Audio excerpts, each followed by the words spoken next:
1971 সালের মহান মুক্তিযুদ্ধ থেকে শুরু করে 24-এর গণঅভ্যুত্থান, দেশ গঠনে ও ক্রান্তির লগ্নে বাংলাদেশ সেনাবাহিনীর ভূমিকা ছিল আপসীন। এসব কারণে সৎ, নীতিবান, পেশাদার এবং নেতৃত্বের গুণাবলী সম্পন্ন অফিসারগণই উচ্চতর পদোন্নতির দাবিদার বলে মন্তব্য করেছেন অন্তর্বর্তী সরকারের প্রধান উপদেষ্টা ডক্টর মোহাম্মদ ইউনূস। এছাড়াও রাজনৈতিক মতাদর্শের ঊর্ধ্বে থেকে যে সমস্ত অফিসার সামরিক জীবনের বিভিন্ন স্তরে যোগ্য নেতৃত্ব প্রদানে সফল হয়েছেন, সেসব অফিসারদের পদোন্নতির জন্য নির্বাচন করার নির্দেশ দিয়েছেন তিনি। সেনা সদর নির্বাচনী পর্ষদ 2025-এর আনুষ্ঠানিক উদ্বোধনকালে প্রধান উপদেষ্টা এসব কথা বলেন। অনুষ্ঠান স্থলে পৌঁছালে প্রধান উপদেষ্টাকে স্বাগত জানান সেনাপ্রধান জেনারেল ওয়াকারুজ্জামান। প্রথম পর্বের এই পদোন্নতি পর্ষদে বাংলাদেশ সেনাবাহিনীর কর্নেল ও লেফটেন্যান্ট কর্নেল পদবীর যোগ্য কর্মকর্তাগণ পরবর্তী পদোন্নতির জন্য বিবেচিত হবেন।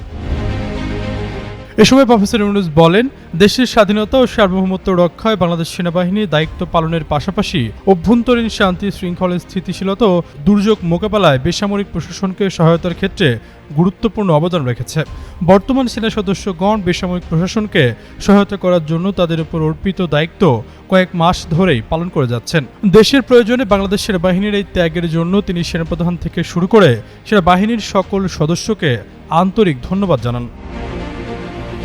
পদোন্নতি পর্ষদের বক্তব্যে প্রধান উপদেষ্টা শুরুতেই স্মরণ করেন মহান স্বাধীনতা যুদ্ধে অংশগ্রহণকারী সকল শহীদ যুদ্ধাহত বীর মুক্তিযোদ্ধাদের, বিশেষ করে সশস্ত্র বাহিনী তথা সেনাবাহিনীর শহীদ সহ সকল বীর সেনানীদের।